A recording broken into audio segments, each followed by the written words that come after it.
Stargate SG-1 and They Live go together like whiskey and donuts. Because they both revolve around the same basic truth that we all know. Our society's leaders are lying to us, all the time, about almost everything. This is hard to dispute as a general maxim, but when you get into specifics, most people have defense mechanisms that go up when it's their preferred political party or a trusted institution that's doing the lying.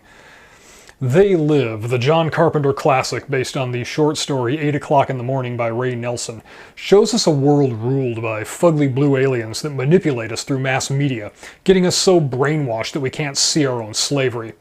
It's an easy leap. We know that mass media exists to make us buy things, whether literally through advertising or metaphorically through curated journalism. In this case, malevolent aliens use it to steal our world from us without us even noticing. There ain't no countries anymore. No more good guys. They're running the whole show. They own everything, the whole goddamn planet. They can do whatever they want. Stargate SG-1, by contrast, depicts a heroic team within the US Air Force defending all of mankind from the Goa'uld, evil parasitic worms posing as gods. Both present us with rulers that are lying to us. Stargate Command, a benevolent deep state cabal, chooses to keep the fight against our would-be alien oppressors secret because we the people can't be trusted not to completely lose our shit if we ever learn the truth. We had no choice but to reveal the existence of the Stargate program to the world. People panicked. There was rioting in the streets. The president had to declare martial law. On the surface, SG-1 is a story of heroes fighting against unambiguous evil. The SG-1 team and the heads of Stargate Command, from General Hammond all the way through to Landry, are honest and competent people. But they do regularly insert themselves into interstellar affairs with neither the consent nor knowledge of the American people, who are ultimately paying for it, and the people of the entire world who will pay the price if the SGC is defeated. I am by nature suspicious of all things secretive, be they in the government or inside the military service. I believe that which grows in shadow but withers in the light of day does not belong on the vine. Everyone hates Senator Kinsey, but he's not wrong. The SGC are the good guys, but they're also a largely autonomous and often rogue military force making policy decisions for the entire planet. Colonel, the United States is not in the business of interfering in other people's affairs. Since when, sir? The two stories dovetail together in the later seasons of SG-1, with a subplot involving a group of world leaders being taken over by the aforementioned Goa'uld.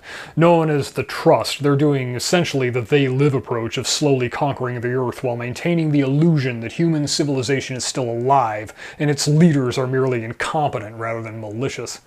The humans that set up the Trust were in a position to infiltrate much of the secure communications network employed by this government. How clever of them. You know about the lizard people, right? Whether we're talking literal lizard people from Alpha Draconis or metaphorical cold-blooded psychopaths, the idea that the ruling class isn't like us, doesn't care about us, and perhaps is actively hostile to us is an easy mark for sci-fi fodder, and They Live does it exceptionally well. The flip side of this is paternalism, which Stargate less deliberately portrays. This technocratic idea of leaving the big decisions to the experts, usually self-defined, and the rabble doesn't need to know. And it's rooted in truth, whether we're talking about SG-1 or real-world clandestine services. We generally have no idea what the powers that be are doing in the name of defending us. Damn distasteful things. The vast majority of us don't really want to know. Honestly, would you put on the shades knowing you could never unsee what they reveal? Knowing that then you'd have to either consciously consent or risk everything to do something about it?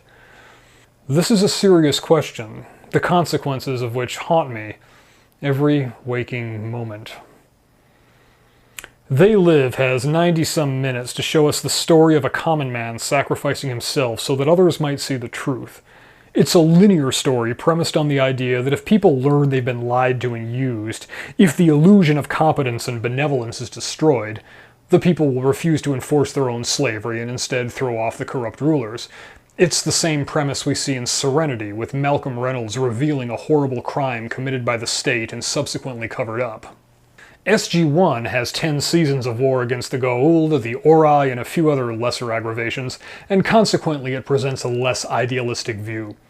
Over that decade, it gets increasingly difficult to keep the secret. More and more people learn the truth. International agreements have to be made. But even after disclosing the truth to Russia, to France and the UK, even to communist China, keeping it secret from the general public continues to be viewed as absolutely vital. Those stupid plebes can't handle the truth. To the point that wacky cover stories are used to explain away actual alien invasion attempts, and crazy conspiracy theorists that ask awkward questions need to be hushed up. I know those two brilliant flashes in the night sky a few months ago were really alien ships on their way to attack Earth. You blew them up. Whether it's They Live's cage of distractions or Stargate's paternalistic military shielding us from the hard reality, both depict a world ruled by people that don't want informed free citizens, but rather subjects content to live in an illusion, forever ignorant of basic truths about the world they inhabit. And this aspect of Stargate and They Live is doubly relevant today, when it's become difficult to read a news article without either seeing the word gaslight or a fact check denying the self-evident. More fundamentally, all states depend on illusions. Congress, for example, is only a legislative body if we believe the Constitution is legitimate and that they follow it.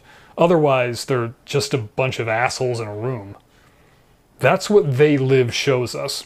Assholes in a room, quite pleased with themselves at their planetary scale grift. The gains have been substantial, both for ourselves and for you, the human power elite.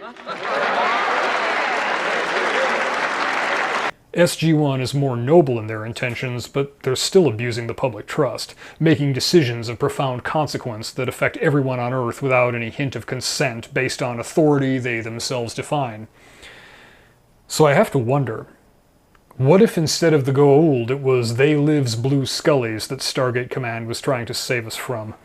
What if they failed to stop those malicious media wizards from seizing control of our world?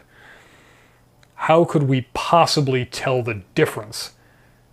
Are we fighting the right war if it's impossible to tell whether we've lost?